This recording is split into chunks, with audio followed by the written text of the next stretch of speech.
Very much. Let's get now to some of the news this morning. People making meth, keeping mid-state authorities very busy. We've seen several arrests lately and tell you about some more right now. Clarksville police looking for the lady on the left there, the guy on the right, Lisa Lejeune. She had some outstanding warrants. They found her in a Westfield Court hotel room along with Timothy Holliday. And they also found those two making meth, and they had the ingredients as well. Lejeune and Holliday both arrested. They have been found and arrested. They're now in the Montgomery County Jail. Also in Clarksville, a man was caught allegedly trying to sneak meth into a jail in a most disturbing way.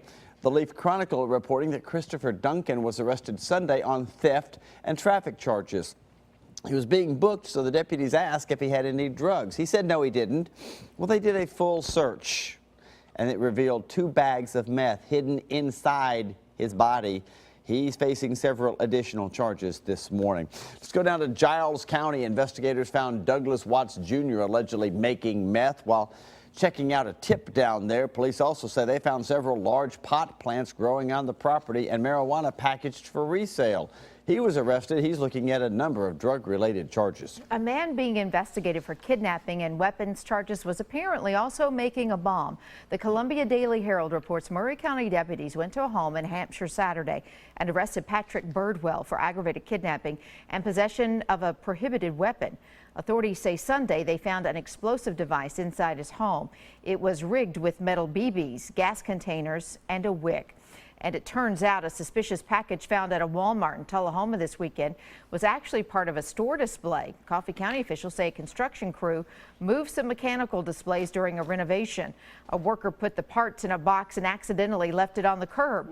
Police say no charges will be filed. The Tennessee Supreme Court has set an execution date now for another death row inmate. Lee Hall is the 11th inmate the state has put on the execution schedule. Tennessee has not put an inmate to death in 5 years, following questions about the drugs used during the lethal injection process. The state now, though, has a new drug, and opponents speculate that's the reason behind the long list of execution dates now being put on the books. In a sense, to sort of say, no, we're going to prove that we can do it.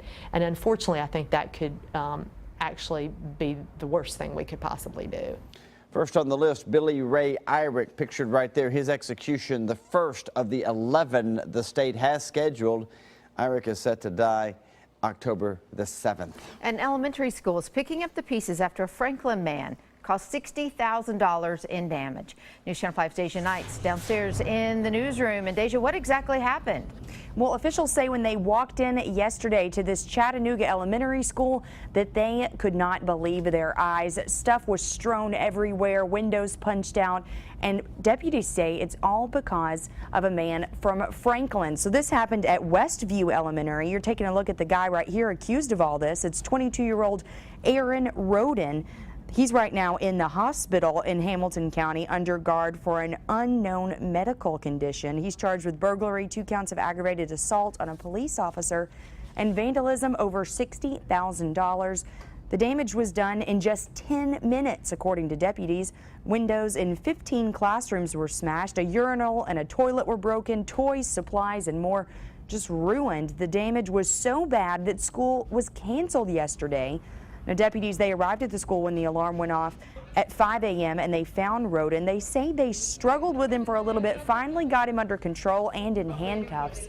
No motive has been found yet, but we did just learn Roden was just in jail last week for aggravated assault charges. We've got his criminal record, and it is pretty lengthy.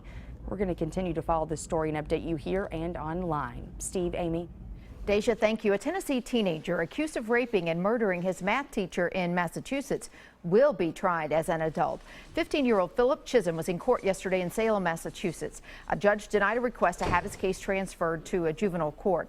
Chisholm was 14 when police say he raped and killed his teacher, Colleen Ritzer, at Danvers high school. But the judge says law requires minors charged with murder to be tried as an adult if they are at least 14 at the time of the crime. Chisholm also faces attempted murder charges for attacking a female prison guard. Those charges will be handled in juvenile court. The Brentwood Police Department wants to know what you think about the job they're doing. And the department's working towards a reaccreditation, and part of that's getting feedback from the public.